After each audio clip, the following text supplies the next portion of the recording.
There we Welcome. go. We're live. Hi, everyone. I think it's time to start. We needn't wait. My name is Erin Ogren, and I'm an independent educational consultant. And my associate Laura has been with me for a few years, working as a consultant also. And prior to that time, she read applications for a couple of different universities while getting her master's degree. And so what we want to do tonight is to pick Laura's brain on the best approach to writing essays. And we've got a chat bar. We're going to pose some questions to Laura for the first 20 minutes or so, and then we want to open it up to all of you. So feel free to start using the chat bar because we will go to it at the end.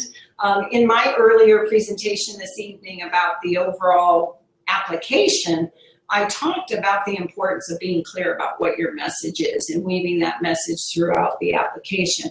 Well, the best opportunity in the application to talk about who you are beyond the numbers is through the essays. And so I'd love it if Laura would just maybe begin by telling us a little bit about your experience on that side of the desk. Sure. So as Erin was just saying, I read undergraduate admissions applications while I was a graduate student, and then also after that for probably like 3 or 4 admissions cycles. So I read hundreds of undergraduate admissions applications, and I think there's probably a few things that students could learn from my experience. But I'll start by saying that I think there's a common misconception that students have that, the person reading their application is an old professor in a tweed blazer. When in reality, like me. Yeah, right. You said it, not me. Yeah. But anyway, it's actually usually younger people, so 22, 23, 24, my age when I was reading applications. And I think that's important because it's important for students to know their audience, right? To know who's reading that essay. So that you could kind of make cultural references because the person reading your application might only be, 4 years older than you. And I think it's also important because you want to have more of an informal tone with your essay. So you want it to be like you're talking to a good friend rather than like you're talking to somebody who's totally unfamiliar to you.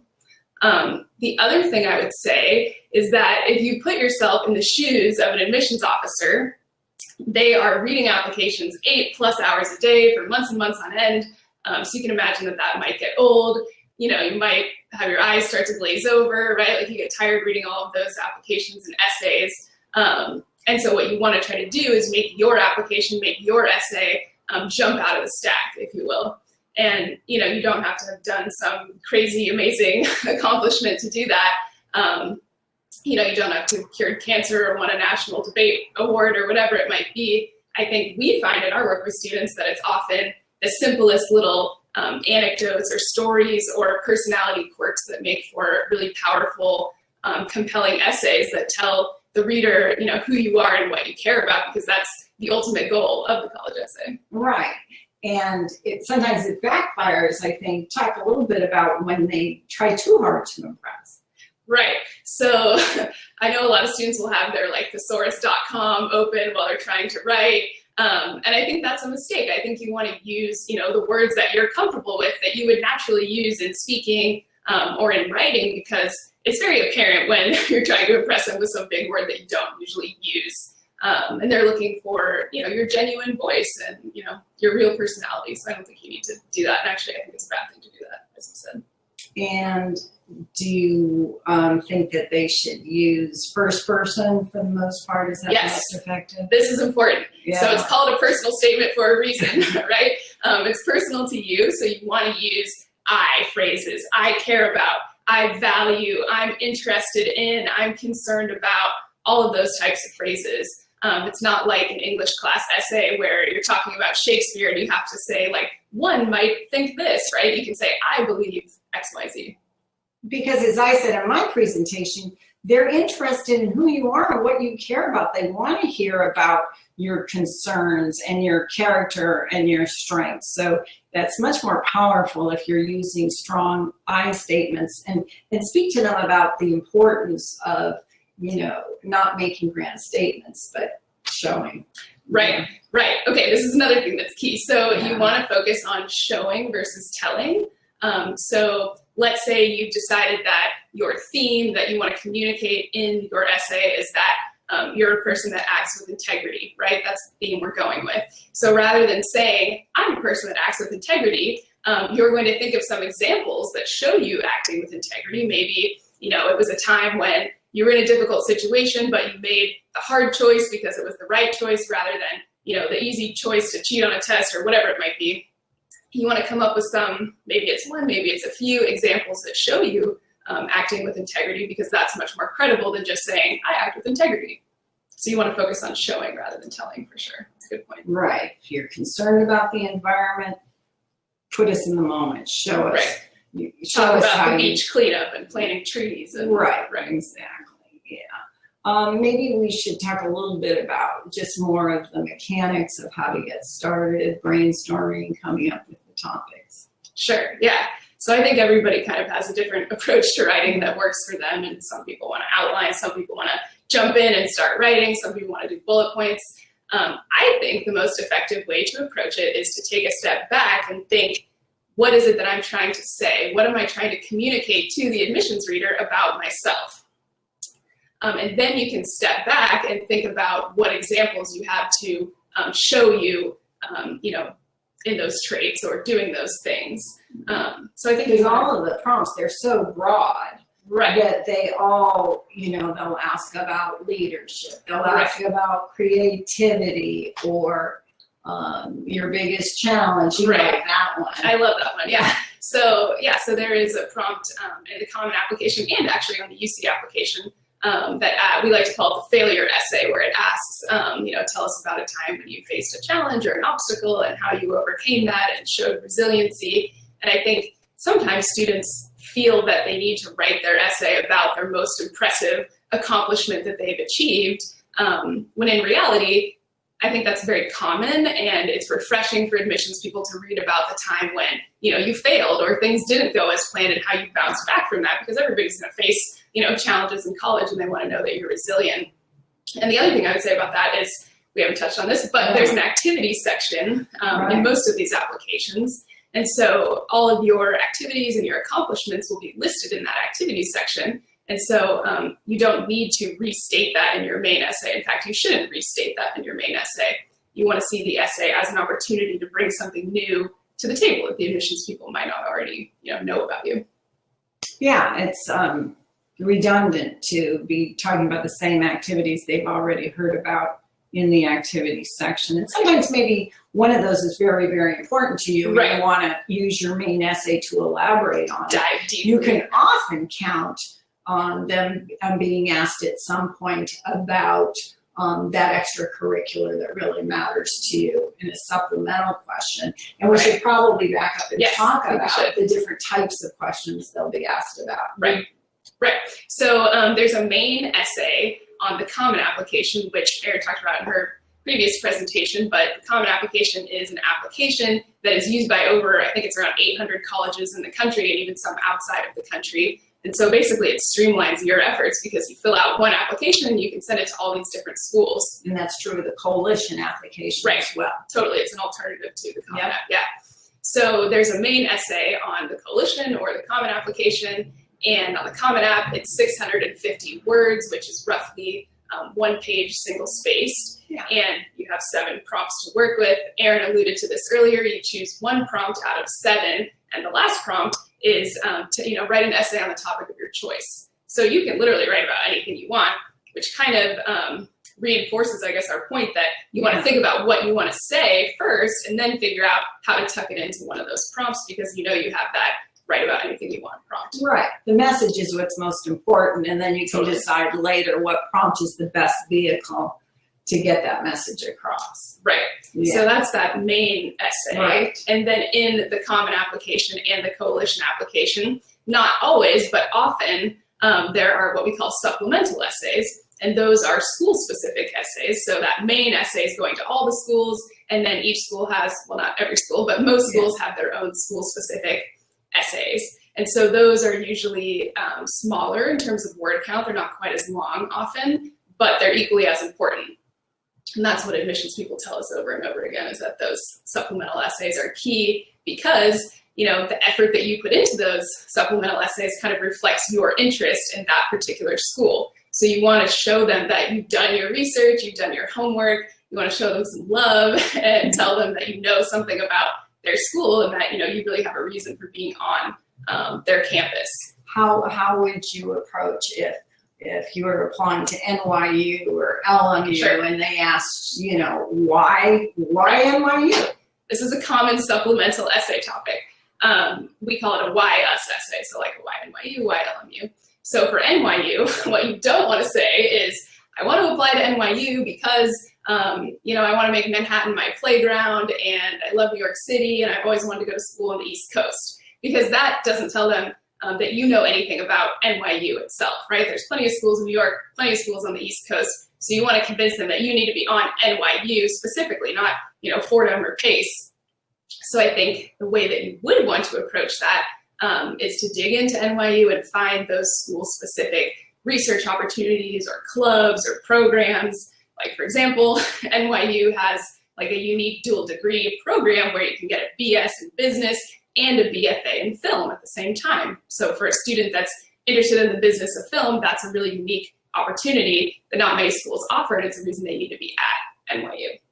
Right, or you can talk about, research that's being done by a particular professor, or as Laura said, that student organization that you're really excited about joining. But they need to be convinced, again, that you're not just applying to, 20 different schools and don't know about them. You need to show them by doing those essays ahead of time and not at the 11th hour, because they are so important, that you have done your research and you do have reason to be on their specific campus. Absolutely. Yeah, it's so important. I was going to say another supplemental essay topic that's quite common is a why this major essay. So you'll often be asked, why do you want to study whatever major you selected in the application? So let's say it's biology, for example. Why do you want to study biology? And so you want to have something to kind of back up your interest or show your interest, if you will. So if it's biology, maybe, you were so intrigued by a concept that you learned in your biology class that, you went out and watched 5 TED Talks on the cancer of biology or, cell division or whatever it is, and you can point to that in that supplemental essay. Or you worked at the local hospital. Right. Anything you can show where you got up to, show your curiosity, that you got up off the couch and you pursued something outside of the classroom. That's really going to add to the impact of your applications. UC essays, you haven't touched on those at all. Those are a little bit different. Okay, so those are a different approach. There are 8 prompts in the UC application, and you are responding to 4 of them. So you can pick which 4 you want to respond to.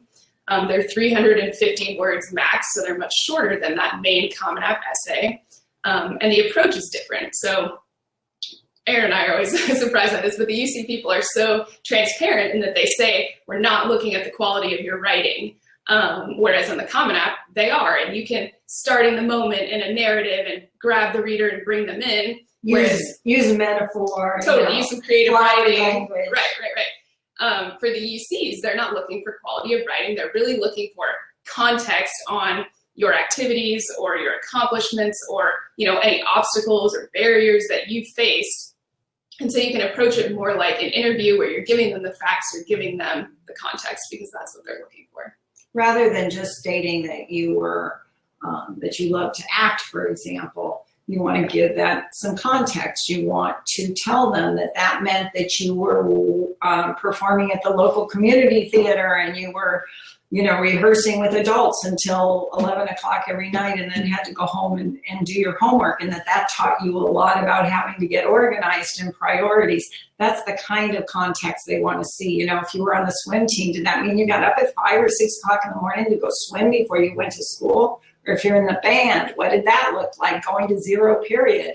That's the kind of context they're looking for in those UC essays. Just be very straightforward, rather informal again. But I love what you said about, approaching it like an interview. I think that's good advice. We should probably, while we've got a few minutes left, talk a little bit about timing. Yes, let's talk about planning timing. ahead, our favorite topic. Yes, our favorite topic. Yeah. So I imagine that probably most of the students that are watching this are seniors. So I'm going to start with the seniors, and if you're watching this, good for you. I think that the first step you want to take at this point is to obviously decide on your college list, right, where you're going to apply. And then you want to look at those application deadlines, and you want to put them on a calendar, have a calendar in front of you or put it on your Gmail calendar or whatever you need to do, but get those deadlines in front of you and then back up from there and set other deadlines, smaller deadlines. So, set a deadline for when you're going to write your first essay draft, and then set one for your final essay draft, and then set one for completing the rest of the application, right? So you can break it down into more manageable pieces before that big deadline, so you're not panicked the night before. That's what we want to avoid. Yeah, so get those deadlines on your calendar and then back up. And then have intermediate deadlines for each of those supplemental essays, because there can be plenty of them, and you need to have them done ahead of time. Right. Because they are important. Oh yes, they are important. Yeah. And if you are a younger student watching this, maybe a freshman or sophomore or junior, what we would recommend is to really use your time wisely. Again, plan ahead. But if you have the luxury of using your summer before senior year to work on essays, that's ideal. Because we find in working with our students that you guys are so much more relaxed over the summer when you don't have all your, coursework. Nicer during the summer. That too.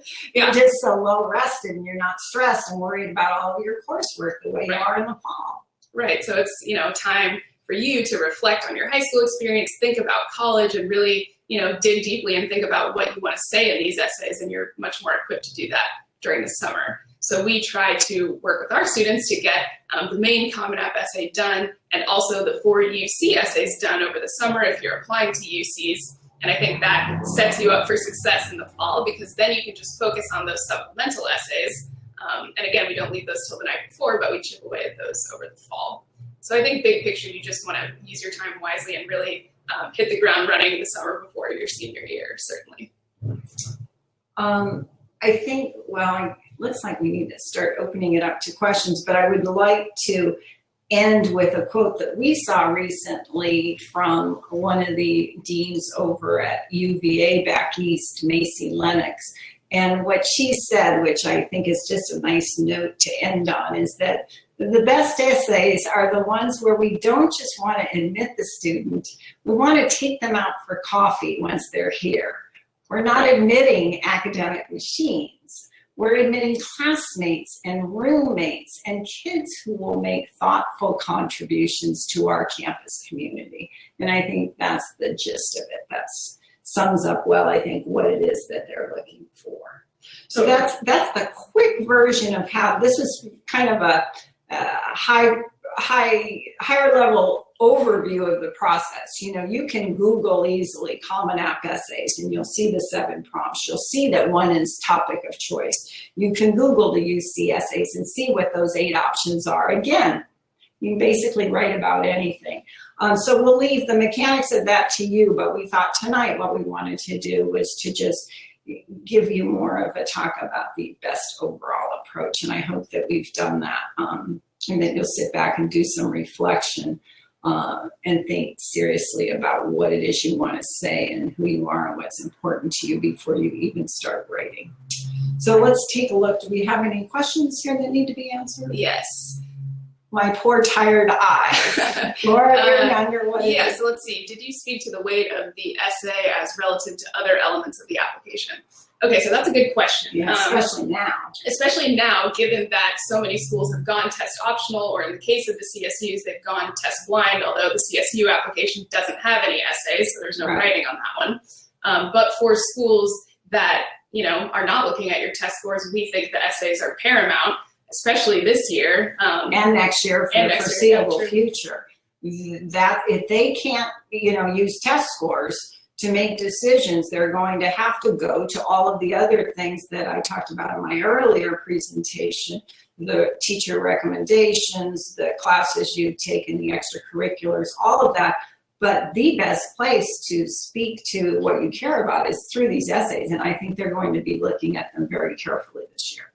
Right, and just to add on to that, I think that the essays are something that you can control now, whereas, your GPA, that's something that you built over time, and you can't really, change your GPA quickly in a matter of a few weeks, and you can't, get test scores in this current climate. So the essay is somewhere where you can really focus your efforts and make a difference. So Right. yes, I think it's going to be there's a question here about cliches, and Ooh, that's a good one. yes, that's a very good question, because we're talking to the kids every year about trying to. We don't want them to get caught up in worrying about what the admission officer wants to hear. It's more about what your message should be. But at the same time, you want to try to avoid all those topics that are so worn about having thrown the winning touchdown pass, or they've just heard that so often.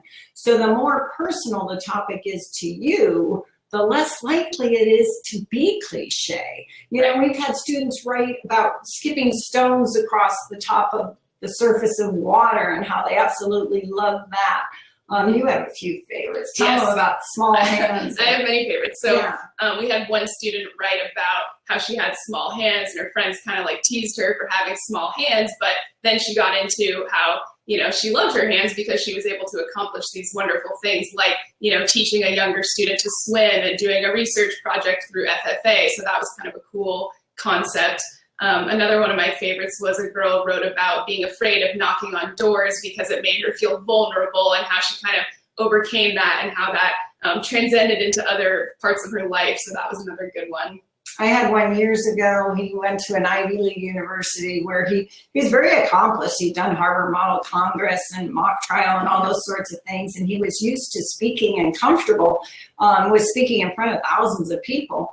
But he knew that the reader would see that in the activities section. So rather than restate all of that and talk about how terrific he was, he instead talked about how his heart was broken when he asked some girl to the prom or the winter formal, and she said no. And that wasn't at all what he anticipated, and how he dealt with that, and who he was, and how he handled it going forward. And the admissions officer learned an awful lot about that young man as a result. Let's see, another question. For some freshmen, would it be okay to start exploring the writing process for the essays now? I think it's too soon. I think they need to live a little more, don't you? Yeah. Experience more, learn more about how they learn best, so they can speak to how they learn best and what they're looking for in a college campus. Yes. And they don't know that yet. And I think it also adds to the frenzy, and we want to avoid that at all costs. We won't see students prior to freshman year, and even freshman, sophomore year. You don't want to add to the pressure that's already on them. So I think that they need to just be told to really try to do well in the classroom and explore your interests and see what it is that you love and you're good at, and not worry about essays until at the very earliest spring, junior year. Right, and just to add on to that, one thing that freshmen could start doing early is keeping a list of their activities and the things that they're involved in, because sometimes it's senior year and you're trying to fill out that activities section and you're like, oh, what was I doing freshman year? What sports did I do? What clubs did I join? So if you keep that list starting as a freshman, that would be really helpful. Yeah, that's a place we welcome parent involvement, as they can remind the kids of what it is they've been doing over the years, and sometimes they forget. Right. And on that note, maybe we should touch on the fact that it's so important that the essays be written by the students themselves, and that the student's voice really shines through, because admissions people can certainly tell when, it's a 17-year-old writing an essay versus a 60-year-old or a 28-year-old. So we just know from experience that we can tell when parents have gotten involved. We know when it's, a 50-year-old woman or a 63-year-old woman as opposed to a young person. And if we can tell, they can tell, and they want to hear an authentic young person's voice, and that student will have to certify that that it is their own work. Absolutely. Okay, so good point. Yeah. Have we gotten all of them? Please answer the questions for question. No, okay, that's something else. Was it touch late? Did you speak to the? Yeah, we did that. I think we hit all the questions. Fabulous. One thing that I'll say that we didn't touch on yet is in talking about the supplemental essay, or a common supplemental essay topic, which is, why do you want to study biology or literature or whatever it is. You want to avoid talking about your area of academic interest in your main Common App essay, if possible, because you're going to be asked that why major supplemental essay so regularly, and you don't want to be repetitive. So you want each essay to be an opportunity to share something new or novel about yourself, and you don't want to be repetitive. Yes, and before you hit submit, long before then, step back and see how the different pieces of the essay come together. Are they redundant, or do they dovetail together nicely to give a complete picture of who the student is? I think that's time well spent. Sure. And make sure you answer the prompts on these essays. Answer all portions of the prompt. So often we'll get an essay that it's a wonderful essay, but it just doesn't answer the question.